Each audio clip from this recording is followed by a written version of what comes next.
Hello friends, welcome back to my YouTube channel சேமிப்புலகம். RBI பார்த்தீங்கன்னா நகைக்கடனுக்கு புதிய ரூல்ஸ் கொண்டு வந்திருக்காங்க. அது என்ன ரூல்ஸ்னு இந்த வீடியோவில் பார்க்கலாம். வீடியோவை ஸ்கிப் பண்ணாமல் பாருங்கள். இந்த புதிய ரூல்ஸ் நல்லதா கெட்டதா, இதுக்கு என்ன தீர்வுங்கிறத பற்றியும் இந்த வீடியோவில் பார்க்கலாம். வீடியோவை முழுமையாக பாருங்கள். என்னோட வீடியோஸ்லாம் யூஸ்ஃபுல்லாக இருந்துச்சுன்னா லைக் பண்ணுங்கள், ஷேர் பண்ணுங்கள், கமெண்ட் பண்ணுங்கள். மறக்காமல் என்னோட சேனலை சப்ஸ்கிரைப் பண்ணிக்கோங்க. வாங்க வீடியோக்குள்ளே போகலாம். மொதல் ரூல் என்னன்னு பார்த்தீங்கன்னா, ஒரு வருஷத்துக்குள்ள நகையை திருப்பணும் அப்படின்னு சொல்றாங்க. முன்னாடியெல்லாம் பார்த்தீங்க அப்படின்னா கவர்மெண்ட் பேங்க்லயோ பிரைவேட் பேங்க்லயோ போயிட்டு நம்ம நகை கடன் வாங்கணும் அப்படின்னா வட்டியை மட்டும் கட்டிட்டு நம்மளால எப்போ முடிஞ்சதோ அப்போ அசலை கட்டிட்டு நம்ம நகையை திருப்பிட்டு இருந்தோம். இனிமே அந்த மாதிரி பண்ண முடியாது. ஒரு வருஷத்துக்குள்ள நகையை திருப்பணும் அப்படின்னு சொல்றாங்க. அடுத்து பார்த்தீங்கன்னா அசல் வட்டி ரெண்டையுமே கட்டி நகையை திருப்பணும் அப்படிங்கிறாங்க. நீங்க இப்ப நகை கடனை நீங்க புதுப்பிக்கிற மாதிரி இருந்தது அப்படின்னா வட்டி மட்டும் கட்டி புதுப்பிக்க முடியாது. அசல் வட்டி ரெண்டையுமே ஒரு வருஷத்துக்குள்ளேயே கட்டி நகை கடனை புதுப்பிச்சுக்கணும். அசல் வட்டி ரெண்டையுமே கட்டி நீங்க நகையை திருப்புறீங்க அப்படின்னா நீங்க என்னைக்கு திருப்புறீங்களோ அதே நாள்ல அதே அக்கௌண்ட்ல திரும்ப நகையை அடமானம் வைக்க முடியாது. முன்னாடி எல்லாம் பாத்தீங்கன்னா அந்த மாதிரி பண்ணலாம். ஆனா இனிமே அந்த மாதிரி பண்ண முடியாது. அதுக்கு அடுத்த நாள் தான் திரும்ப அதே அக்கௌண்ட்ல நகையை வைக்க முடியும். இந்த ரூல்ஸ் பாத்தீங்க அப்படின்னா நடுத்தர மக்களுக்கு ரொம்பவே கஷ்டமா தான் இருக்கும். நீங்க இந்த ரூல்ஸை பத்தி என்ன நினைக்கிறீங்க அப்படிங்கறதையும் கமெண்ட்ல சொல்லுங்க. ஏன்னு பாத்தீங்க அப்படின்னா நடுத்தர மக்கள் எல்லாமே ஒரு அவசர தேவைக்காக பேங்க்ல போயிட்டு நகையை வைக்கிறதுக்கு மெயின் ரீசன் என்னன்னா இன்ட்ரெஸ்ட் கம்மியா இருக்கும். நம்ம வட்டியை மட்டும் கட்டிட்டு நம்மளால முடிஞ்சப்ப அசலை கட்டி நகையை மீட்டுக்கலாம் அப்படின்னு சொல்லிதான் போயிட்டு ஒரு அவசர தேவைக்காக வைக்கிறாங்க. அப்படி இருக்கும்போது ஒரு வருஷத்துக்குள்ளேயே நீங்க நகையை திருப்பணும், அசலையும் வட்டி கட்டணும் அப்படின்னு சொல்றதெல்லாம் இது ரொம்பவே கஷ்டமா தான் இருக்கும். அடுத்து பாத்தீங்க அப்படின்னா கம்மியா அமௌண்ட் வாங்கியிருக்கிறவங்களுக்கு பிரச்சனை கிடையாது. அதாவது நகைக்கடன் நிறைய அமௌண்ட் வாங்கியிருக்கவங்களுக்கு இது ரொம்பவே கஷ்டமா இருக்கும். ஏன்னா ஒரு வருஷத்துக்குள்ளே அவங்களால பணம் ரெடி பண்ண முடியல அப்படின்னா இது ரொம்பவே கஷ்டமா போயிடும். நீங்க நகைக்கடன் வச்சிருக்கீங்களா இல்ல இனிமே வைக்க போறீங்களா? இந்த ரூல்ஸை பத்தி நீங்க என்ன நினைக்கிறீங்க அப்படிங்கறத பத்தியும் கமெண்ட்ல சொல்லுங்க. அடுத்து பாத்தீங்க அப்படின்னா நகையை ஒரு வருஷத்துக்குள்ளேயே அசலும் வட்டியும் கட்டி நீங்க திருப்பல அப்படின்னா நகையை ஏலம் விட்டுருவாங்க. முன்னாடியாச்சும் டைம் இருந்துச்சு, இப்ப பாத்தீங்கன்னா டைம் கிடையாது. ஒரு வருஷத்துக்குள்ளேயே நீங்க நகையை திருப்பிடணும். அதனால முடிஞ்ச வரைக்கும் பாத்தீங்கன்னா நகையை திருப்ப பாருங்க. ஏன்னா தங்கத்தோட விலை நாளுக்கு நாள் அதிகரிச்சுட்டே போயிட்டே இருக்கு. நகை ஏலத்துல போயிருச்சுன்னா அந்த நகையை திருப்ப நம்மளால வாங்க முடியுமா அப்படின்னு தெரியல. அந்த அளவுக்கு தங்கத்தோட விலை அதிகரிச்சுட்டே போயிட்டே இருக்கு. முடிஞ்ச வரைக்கும் உங்க நகை கடன் நீங்க வச்சிருந்தீங்க அப்படின்னா முடிஞ்ச வரைக்கும் திருப்ப பாருங்க.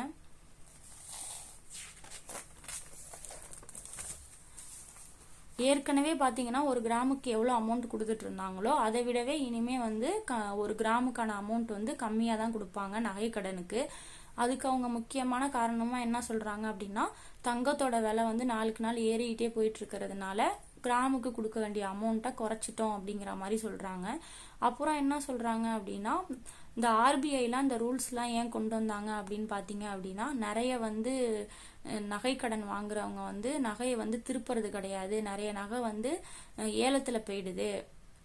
அதனாலதான் இந்த ரூல்ஸை கொண்டு வந்திருக்காங்க அப்படிங்கிற ஆர்பிஐ கொண்டு வந்திருக்காங்க அப்படிங்கிற மாதிரி சொல்றாங்க. அடுத்து பாத்தீங்க அப்படின்னா இதுக்கு என்ன தீர்வு அப்படின்னு சொல்லி பார்க்கலாம். ஏற்கனவே நீங்க நகைக்கடன் வாங்கியிருந்தீங்க அப்படின்னா இந்த தீர்வு சரியா இருக்கும்னு எனக்கு தோணுது. எனக்கு தெரிஞ்சது இந்த ஒரு தீர்வு தான். உங்களுக்கு வேற ஏதாவது தீர்வு தெரிஞ்சாலும் நீங்க கமெண்ட்ல சொல்லுங்க. என்னன்னு பாத்தீங்க அப்படின்னா இப்போ எந்த பேங்க்ல நீங்க நகைக்கடன் வாங்கிருக்கீங்களோ அந்த பேங்க்ல உங்களுக்கு வேற ஏதாவது அக்கௌண்ட் இருந்துச்சுன்னா வட்டியை மட்டும் கட்டிட்டு நீங்க அந்த அக்கௌண்ட் வேற ஒரு அக்கௌண்ட்டுக்கு நகைக்கடனை மாத்திடலாம். உங்களால ரெடி பண்ண முடியல, அதாவது அமௌண்ட் ரெடி பண்ண முடியல அப்படின்னா நீங்க இதை பண்ணிக்கலாம். அடுத்து பாத்தீங்க அப்படின்னா நீங்க இனிமேதான் நகைக்கடன் வாங்க போறீங்க அப்படின்னா அதுக்கு சில ஐடியா இருக்கு. அது எல்லாருக்கும் செட் ஆகுமான்னு எனக்கு தெரியல. செட் ஆகுறவங்க அதை யூஸ் பண்ணிக்கோங்க. இந்த ஐடியா பாத்தீங்கன்னா என் ஹஸ்பண்ட் தான் சொன்னாங்க. இந்த மாதிரி நான் வீடியோ எடுத்துட்டு இருந்தேன், இந்த மாதிரி ஆர்பிஐ ரூல்ஸ்லாம் கொண்டு வந்திருக்காங்க அப்படின்னு சொல்லும் போது அவங்க ஒரு ஐடியா கொடுத்தாங்க.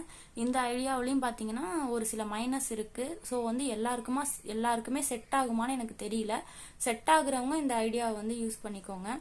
இனிமே நகைக்கடன் வாங்க போறீங்க அப்படின்னா இந்த ரூல்ஸ்ல இருந்து நீங்க உங்களுக்கு எந்த பாதிப்பும் ஆகக்கூடாது. இந்த புதிய ரூல் என்னன்னு பாத்தீங்கன்னா ஒரு வருஷத்துக்குள்ளேயே அசல் வட்டி ரெண்டையுமே கட்டணும். அப்படின்னு சொல்றது. அதே மாதிரி அதே நாள்ல வந்து நகைக்கடனை வந்து நீங்க நகைக்கடன் வாங்கியிருந்தீங்கன்னா திரும்ப அதே அக்கௌண்ட்ல திரும்ப வந்து நகையை வந்து வைக்க முடியாது அப்படின்னு சொல்ற இந்த 2 ரூல்லையுமே இருந்து நீங்க வந்து உங்களுக்கு எந்த விதமான பாதிப்பும் ஆகக்கூடாதுன்னா இதை நீங்க ஃபாலோ பண்ணி பாருங்க. என்னன்னு பாத்தீங்கன்னா, ஒரே பேங்க்ல வந்து நகைக்கடன் வாங்காம 2 பேங்க்ல வந்து நீங்க மாறி மாறி வாங்குறது. அதாவது உங்களுக்கு கம்மியான அமௌண்ட் தான் தேவைப்படுது அப்படின்னா நீங்க ஒரே பேங்க்ல போயிட்டு நகைக்கடன் வாங்கிக்கோங்க. இல்ல உங்களுக்கு நிறைய அமௌண்ட் தேவைப்படுது, ஒரு எமர்ஜென்சி, எனக்கு ஒரு அவசரத்துக்கு எனக்கு வந்து நிறைய பணம் தேவைப்படுது, ஒரு 5 லட்சம் அந்த மாதிரி தேவைப்படுது அப்படின்னா என்ன பண்ணலாம்னா ஒரு 5 பேங்க்ல வந்து நீங்க பிரிச்சு நகைக்கடன் வந்து வாங்கலாம். இப்போ உதாரணத்துக்கு நான் ஒரு 2 லட்ச ரூபா போட்டிருக்கேன். உங்களுக்கு எவ்வளவு அமௌண்ட் அதிகமா தேவைப்படுதோ அதுக்கேற்ற மாதிரி நீங்க வந்து பேங்க்ல வந்து பிரிச்சு வந்து வாங்குங்க. என்னன்னு பாத்தீங்கன்னா, இப்போ 2 பேங்க்ல நீங்க வாங்குறீங்க. இந்த பேங்க்ல 1 லட்சம், இன்னொரு பேங்க்ல 1 லட்சம், அந்த மாதிரி வந்து நீங்க நகைக்கடன் வாங்குறீங்க. ஒரு வருஷம் கழிச்சு பாத்தீங்கன்னா உங்களால 1 லட்சம் தான் ரெடி பண்ண முடியுது. அதாவது ஒரு வருஷத்துக்குள்ள நகையை திருப்பிடணும், அப்படி இல்லைன்னா ஏலத்துக்கு போயிடுன்றாங்கல்ல. அந்த ரூல்ல இருந்து நம்ம தப்பிக்கணும் அப்படின்னா இதை நம்ம பண்ணிக்கலாம். அது என்னன்னு பாத்தீங்க அப்படின்னா, நீங்க வந்து 1 லட்ச ரூபா தான் ரெடி பண்ணிட்டீங்க, 2 லட்ச ரூபா ரெடி பண்ண முடியல, 1 லட்ச ரூபா தான் ரெடி பண்ண முடியுதுன்னா முதல்ல போயிட்டு ஒரு பேங்க்ல போய் 1 லட்ச ரூபாயை கட்டி நீங்க நகையை திருப்பிடுறீங்க. திருப்பினதுக்கு அப்புறம் பாத்தீங்கன்னா திரும்ப அந்த நகையை வந்து அதே நாள்ல வைக்க முடியாது, அடுத்த நாள் தான் போய் நீங்க அடமானம் வைக்க முடியும். அப்ப என்ன பண்ணலாம்னா அடுத்த நாள் போயிட்டு நீங்க அதே பேங்க்ல போயிட்டு அடமானம் வச்சீங்கன்னா உங்களுக்கு 1 லட்ச ரூபா கிடைச்சிரும். அந்த 1 லட்ச ரூபாய் எடுத்துட்டு போய் இன்னொரு பேங்க்ல வச்சிருக்கீங்கல்ல அந்த நகையை வந்து நீங்க திருப்பிக்கலாம். திருப்பிட்டீங்க அப்படின்னா உங்களுக்கு என்ன ஆகும் அப்படின்னு பாத்தீங்கன்னா, இந்த ஒரு நகை மட்டும் தான் உங்களுக்கு அடமானம் இருக்கும். அதை நீங்க அடுத்த ஒரு வருஷத்துல நீங்க 1 லட்ச ரூபாய் ரெடி பண்ணி நீங்க வந்து நகையை திருப்பிக்கலாம். இப்படி பண்றதுனால வந்து உங்களுக்கு நகை வந்து எந்த விதமான பாதிப்பும் ஆகாது. ஏலத்துல போகாம நீங்க வந்து உங்க நகையை வந்து நீங்க பாதுகாத்துக்க முடியும். அதே மாதிரி பாத்தீங்க அப்படின்னா இந்த மாதிரி பண்றதுல வந்து ஒரு சில மைனஸும் இருக்கு. அது என்னன்னு சொல்றேன் நானு.